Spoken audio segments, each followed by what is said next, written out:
Hey there and welcome to SI Now. I'm Ryan Asselta alongside Madeline Burke. And Madeline, we are now less than a month away from the NFL draft. And boy, the rumors surrounding that top pick, the team surrounding that #1 slot. It's heating up. Yeah, really starting to heat up at this point. We're going to get to that in just a bit. But we start with the NBA's #1 overall pick. Yes, Markelle Fultz made an appearance on an NBA court Monday night after missing the last 68 games, and he did not disappoint, making him our adrenaline performer presented by Toyota. Let's go places.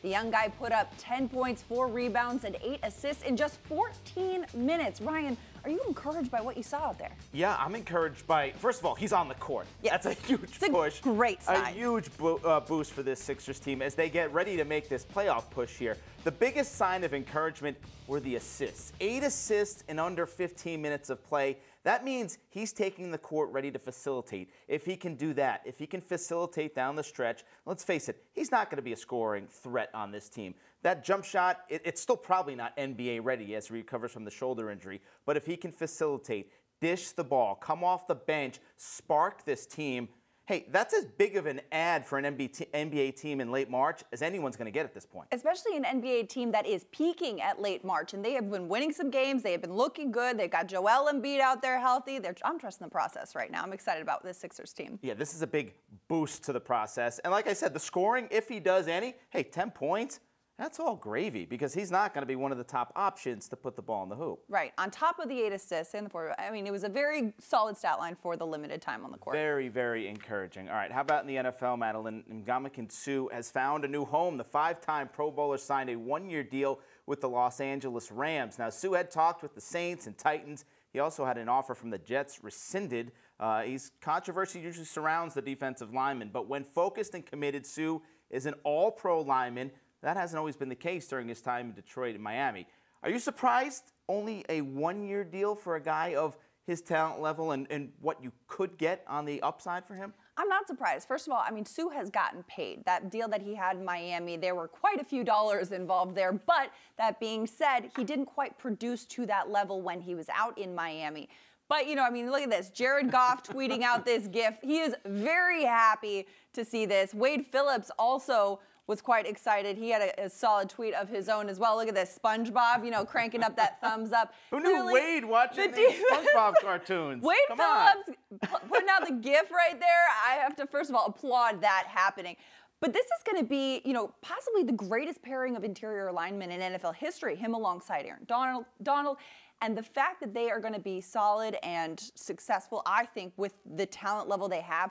The 1-year deal is to show, all right, let's see what we got here. And if this can be a success, I don't see any reason that they wouldn't continue to move along with this team in the future. But I also see the Rams saying, all right, we want this. We've got the Jets rescinding an offer. I know you're going around. Here's what we're going to give you, the opportunity to succeed, but we need you to prove that you're going to be here and working for it as well. Yeah, those 1-year deals tend to work as motivation for guys like this towards the end of their career. And a guy like this that needs that motivation. Yeah, and he's going to be 32 after this season when he's going to be looking for probably the final multi-year deal of his career. So the motivation is there, and the motivation to play with a guy like Aaron Donald. You mentioned that the interior lineman, I mean, it could be the toughest line in the NFL. And this is a team that struggled a bit against the run. They were 19th in total defense a year ago. This was a team based on offense last year. Right. Had a ton of success. Best offense in the league. But look what they've done defensively. They add Suh, they add Aqib Talib, they add Marcus Peters. Right. Whoa. That is a Possibly different defensive team. Because that D-line and that secondary both elevated to quite an elite level. I'm really excited to see what they're going to do out there in LA this season. And money is a motivator. Yeah. If he wants 3 more years after this, yeah, Suh's going to be big-time motivator. He's got to prove it. He's got to leave it on the field. All right, elsewhere in the NFL, the New York Giants have made it clear they're not shopping Odell Beckham Jr., despite reports coming out of the league meetings of owner John Mara's frustration with the receiver's off-the-field behavior and Beckham's desire for a contract extension. But that doesn't stop the rumors from circulating. Now, Browns GM John Dorsey potentially tampering on NFL Network on Monday, saying, quote, Jarvis Landry was his teammate and Adam Henry was his coach, but I can't talk about the player. Now, the New York Daily News also peddled rumors of a trade to Los Angeles. Even if the Giants aren't pursuing a deal for 13, which team, in your mind, Ryan, should be pursuing a trade for Odell or trying to get them to give him up? They should all be circling like vultures at this point because what is going on in New York between Odell and the Giants is real. When you hear John Mara, when you hear Steve Tisch talking about their frustration level with Odell, having to continue answer these questions, it's reached the boiling point. It's tipping over at this point. I think these trade rumors are real. I do think that the Rams are making a play here to try to get him. It could be a great fit for Odell. He lives out in L.A., likes the Hollywood lifestyle, and this is really comes down to that balance. You see it a lot, Madeline, this talent versus the headache. Is it worth it? I think the Giants might be past the point of saying it's not worth it anymore with Odell, what he can do. I mean, his track record, he had the great start to his career, the first couple of early seasons, but he's missed 17 games in 4 seasons. That's a lot for a young, what you would think to be healthy player. So is it worth the headache? Yeah, I don't know if it is for the Giants. I think teams like the Rams are seriously all in on this. And when you see Pat Shurmur comment and say, he's on our team right now, read between the lines. This is real. This marriage is ready to be broken up. I feel like this could be ready to be broken up. This also could be just a simple lover's quarrel. We're reading between the lines is all we're doing here. But to be fair, I mean, one thing John Mara did say, the team went 3-13 last year. Nobody's untouchable. They do need to make some changes to make this team a better team. That being said, though, Odell was out injured for the majority of this season. So however this ends up, I do believe both sides will find a happy ending. I do think the Giants still have the leverage. The fact that he's under contract and the fact that they are committed to going through a kind of a cultural overhaul after what they went through last season, maybe Odell doesn't fit into that new culture in New York. We'll see, Madeline.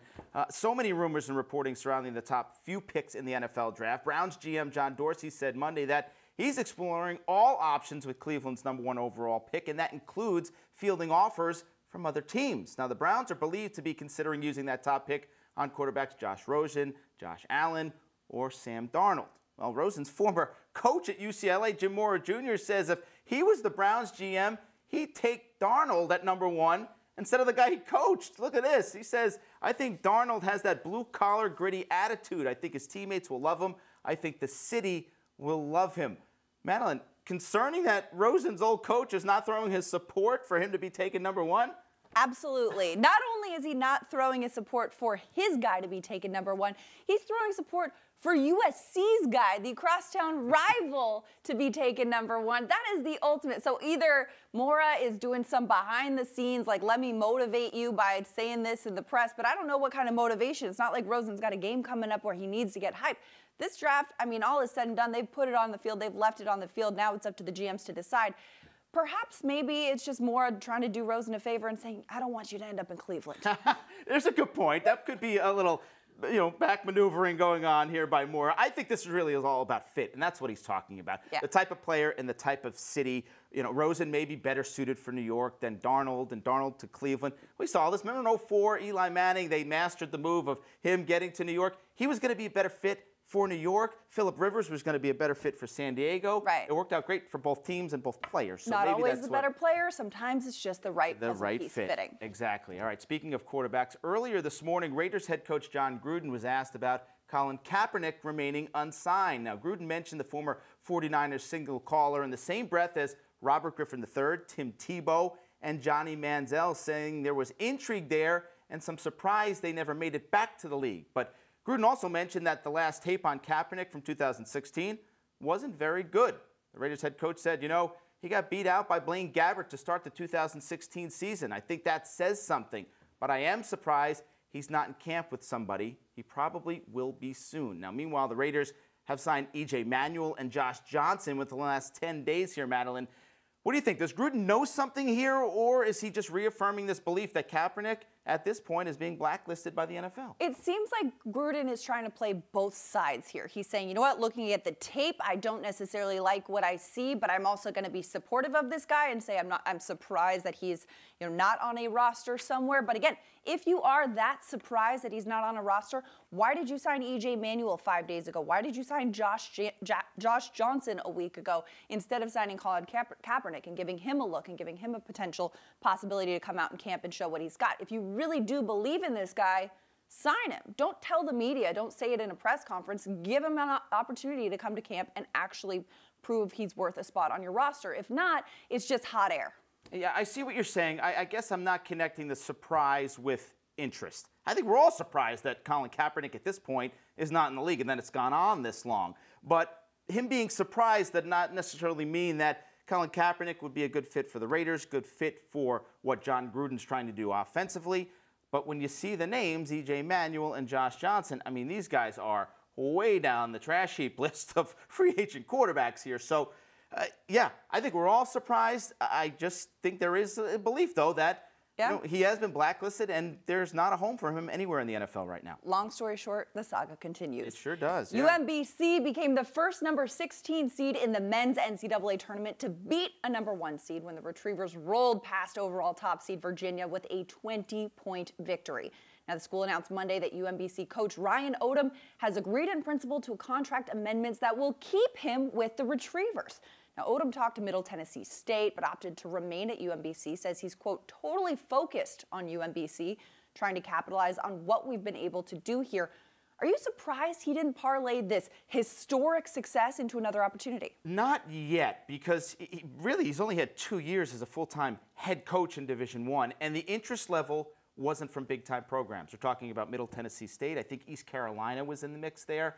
This is a guy, I think, and he's got the coaching pedigree, being Dave Odom's son. This is a guy who wants to go from UMBC to the ACC or the Big East or the SEC. Yeah. I think when he saw what was out there, hey, I'll stick around, look like the loyal guy at UMBC, and let's face it, that contract means nothing. If he gets an offer from a big-time school, he says, bye-bye, Retrievers. Yeah. I'm heading out the door. All right, speaking of college basketball, Texas freshman Mo Bamba has declared himself for the NBA draft. We got a chance to talk with his high school coach recently, Seth Berger, who shared why he believes the prospect can be one of the best players of his generation. Take a look.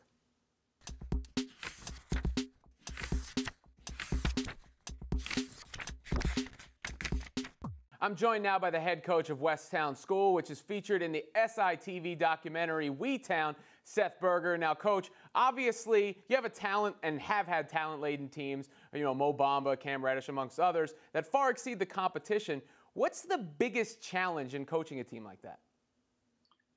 I think the biggest challenge in coaching talent in general, when kids are really good, is every day trying to get them to be the best they can be, regardless of who's in front of them.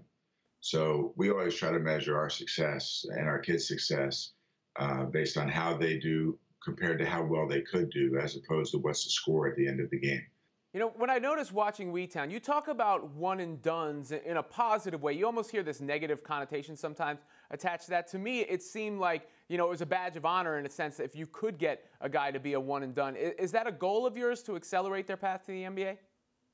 I think anytime you can be at the highest in your profession, that's absolutely a badge of honor. So if you think about a kid that's a top 5 kid in an ESPN ranking, or a kid that is going to be a one and done or potentially in the future a none and done, that means he's the top 5 18, 19-year-olds in the world at playing basketball.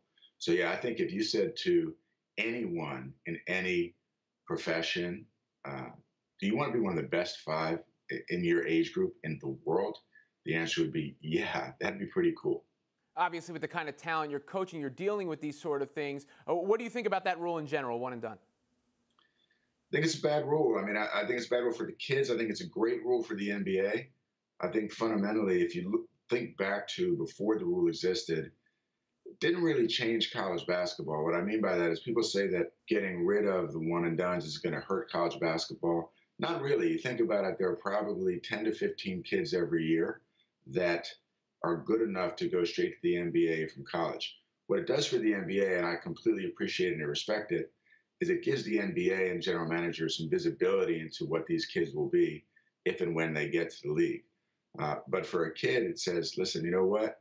In any other profession, quite frankly, in just about any other sport, if you were good enough to go pro now, you can't go. So if you're a hockey player, if you're a tennis player, if you're a golfer, the day you can start making money, you're allowed to do that. In the U.S., their options are pretty limited. They can go to the G League, and I think the NBA is doing a great job of checking out some potential options for how to get involved and help this process and effectively help these kids be more prepared for when they go to the league.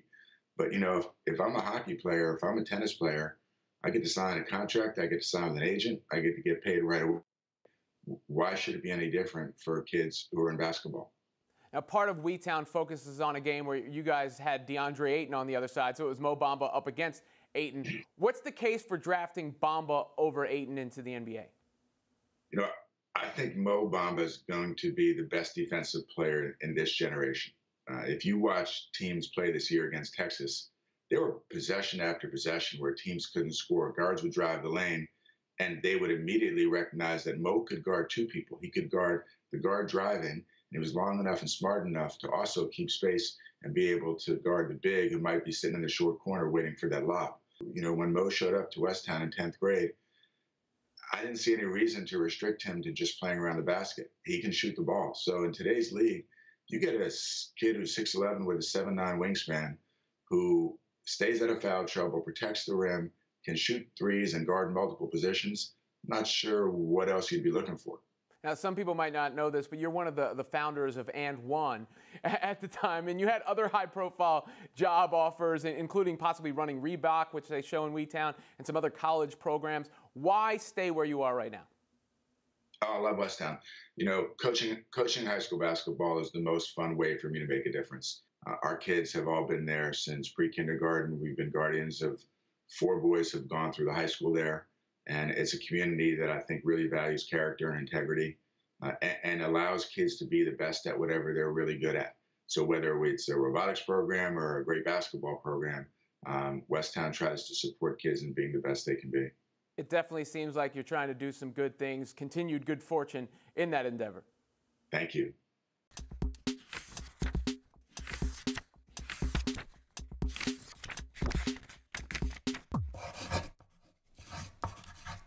The story I got for you is a pitcher-catcher story. Me and Jon Lester, who I was his personal catcher, were in Atlanta. And we go about an hour before he goes out to stretch, and we go over the scouting report. And so we were talking, hey, Johnny's lefty. No breaking balls to Freddie Freeman. No strike breaking balls. He murders strike breaking balls. So he's like, all right, cool, we got it. Got the scouting report. We go out there. Sure enough, first guy gets on. We get the next guy out. He rolls over a pitch. Guy at first moves to second. So we got to run in scoring position. And we get 2 strikes on Freddie Freeman. And Johnny shakes to breaking ball. And I'm going, what is he doing? Okay, he's surely going to bounce this, right? And then we'll go. Nope, there's a strike breaking ball to Freddie Freeman. He hits it in the gap for a double. We're down 1-0 in Atlanta in a day game. I'm pissed. He's not even thinking. He's pissed. He's giving up a run. We get out of the inning. We go down in the tunnel, and I got to walk right up to him. I'm fuming. He's like one of my best friends on the planet, but when we're pitcher and catcher, we're intense. I walk down there, and I'm like, all right, you just throw whatever you want. Don't worry about it. Just throw whatever you want. I'll catch it. He's like, don't give up on me. Don't give up on me right now. He's like screaming at him. I'm screaming at him. It was great. It started out, we ended up winning the game. We come back. We had a great time, but it gives you a little insight on the pitcher-catcher dynamic in the middle of us trying to beat Atlanta in a day game to win the series.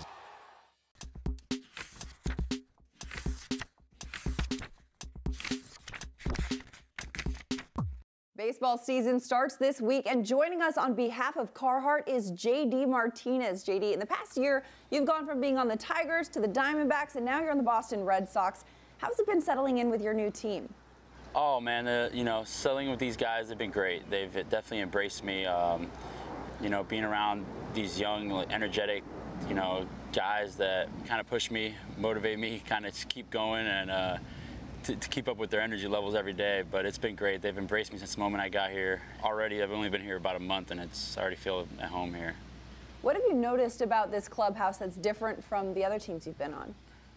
This one's a little different just because these guys, what's the word I can use?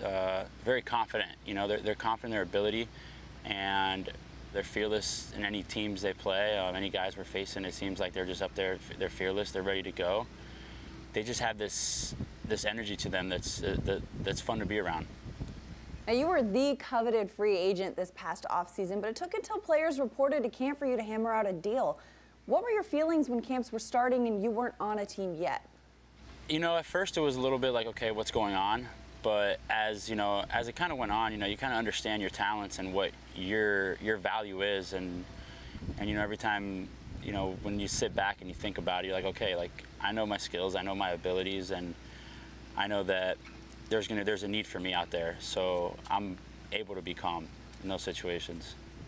Now, we recently had David Ortiz on our show, and he expressed how impressed he was with you while he was down at spring training.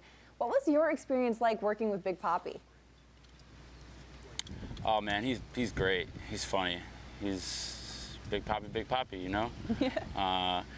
He's a funny guy. He brings a lot of energy in here. He brings a lot of, you know, he just has that aura around him when he walks in and everywhere he goes. You know, I got some good things out of him. I got some good advice out of him, and you know, I'm excited just to see him around Boston and have the opportunity to talk to him every now and then. You said you got some advice out of him. What was the best piece of advice he gave you in order to succeed in Boston? The biggest one I took was, don't go in the cage and take 9 million swings every day, you know, while you're DHing. You know, use that time to study, because if you're going in the cage and you're constantly swinging, at the end of the season, you're going to have 9 million swings and you're going to be dead tired come September, August.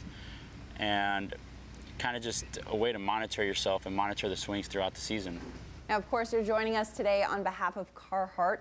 You're partnering with the workwear brand to give away opening day tickets in every market on March 29th. It's pretty exciting. Tell me about this partnership. Yeah, this is exciting. You know, I've been partnering with Carhartt and to give away these tickets for opening day, and we're giving them away to every market across the board, not just Boston. You know, every player out there's a player from each team that's doing it, and you know, all you have to do as a fan is go on Carhartt.com and just get all the information right there and see if you can get one of these tickets. As a player, is it more exciting for you that every single team is going to be opening their season on the same day? Yeah, I think it's pretty cool. You know, it's kind of frustrating on our end just because when you look at the schedule, you're seeing game, off day, and then the season starts where it's game. But it's kind of weird at the beginning, but it's pretty cool just because it kind of, you know, everything's starting at the exact same time, so everyone's kind of looking around, and it's different. You know, at the end of the day, you can go on and see all the highlights, not just see some of them. Yeah, gotta hit the ground running with the baseball season starting soon. JD Martinez, thank you so much for taking the time today. No, thank you. Thanks for having me.